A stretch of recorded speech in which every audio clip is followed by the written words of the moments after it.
Remember the last time you were on a date? You were all dressed up, excited, and ready to go. But when you got there, your anxiety went off the charts. Your mind crashed and you couldn't find your words. But why does this happen? Well, in order to solve this problem, we first have to understand where it comes from. Back in the day, we humans were pretty much always in danger. There were predators everywhere, so our brains had to figure out a way to keep us ready all the time, even when the danger wasn't in our sight. So it created the overexposure effect. Basically, it made us believe that we are always watched, especially in unfamiliar environments. That's pretty much what happens when you're at the table waiting for your date to arrive. You believe that everyone is watching you, but things don't stop there. It gets worse the moment she enters the place and spots you. At this point, you make the same mistake 99% of people do. What is that? Well, you try not to be anxious. You tell yourself things like, there's nothing to worry about. Big mistake. Imagine if I came up to you and said something like, don't think of an elephant. You just did. So by trying to tell yourself that there is nothing to worry about, you just confirm to your mind that there is indeed something to worry about. The amygdala activates the fight or flight system. But why is it important to know this stuff? Well, you must understand all the things that happen in your body during this anxious state in order to solve this problem. But returning to our story, after she arrives at the table and you introduce yourself, something unexpected happens.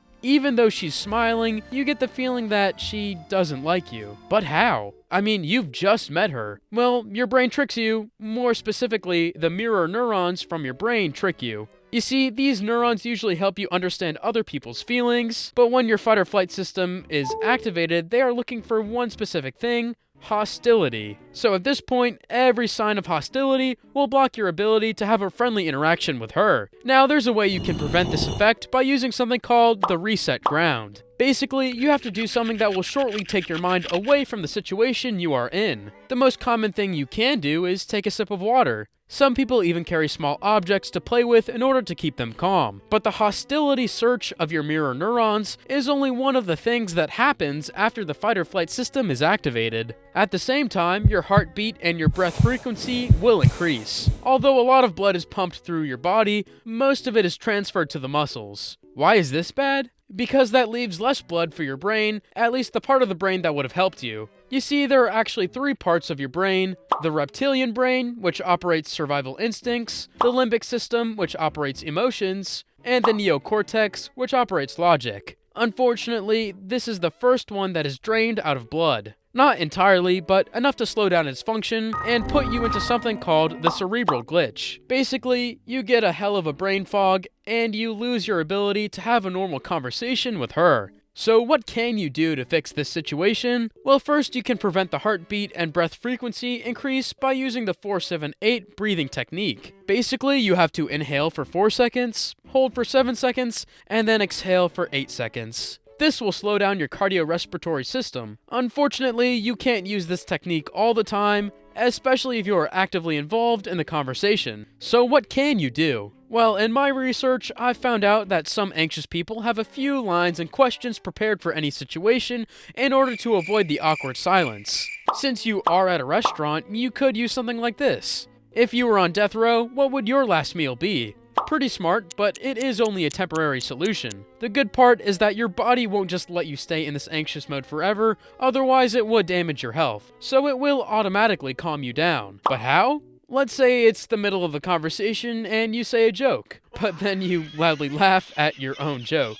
Your mind is like, why did I just do that? Now she's staring at me and thinking that I'm some kind of freak. Well, now you just relaxed yourself. I know that it sounds stupid, but when you laugh, your body releases a lot of feel-good hormones like serotonin and oxytocin that balances your anxious state. But even if this never happened to you, I bet that at some point you still weirdly giggled, talked loud when it wasn't appropriate, or any stuff like that. These are all ways for your brain to release tension and balance your body. So how can you avoid them? Well, you can't. But let me ask you, what do you think is a better alternative for releasing tension? A, do one of those weird actions I presented to you earlier, or B, smile. It was proven that a smile, even a fake one, makes your body release a lot of feel-good hormones. So by doing that, you avoid letting your body choose how to release tension. Everything goes well for a while, but then the food comes. Suddenly you don't even feel hungry anymore. You don't know why, but your brain might associate eating with being messy. So what can you do?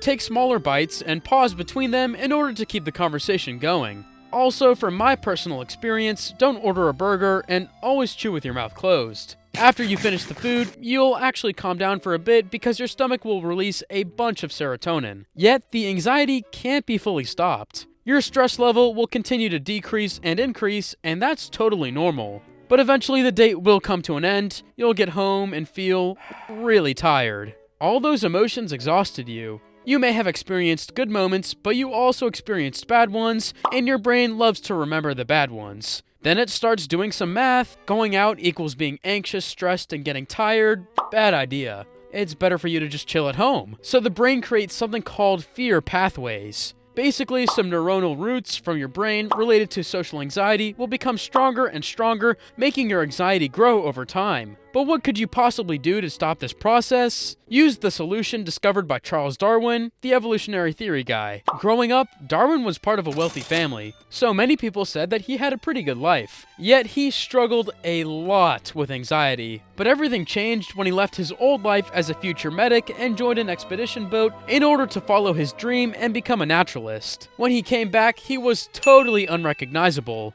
He turned from an anxious teen to a confident, more grounded man. How? He found his focus anchor. There is a thing in our body called the default mode network, which is always looking for problems. If there aren't any real issues, then it transforms small problems like, what if she didn't enjoy the date, into crucial ones. The only thing that can calm this network is focusing on the bigger picture. When Darwin left his home, it became his life mission to become the best naturalist. Any other problems like his relationship with his parents became insignificant. In his book, Everything is Fucked, Mark Manson explained how there is no such thing as complete happiness, only peace and fulfillment that you get when you have the right problems. So you should find your bigger problem and focus on that. For me, my bigger problem is growing up this channel so I can prove to my parents I'm not a complete failure. If you want to help me out, subscribe.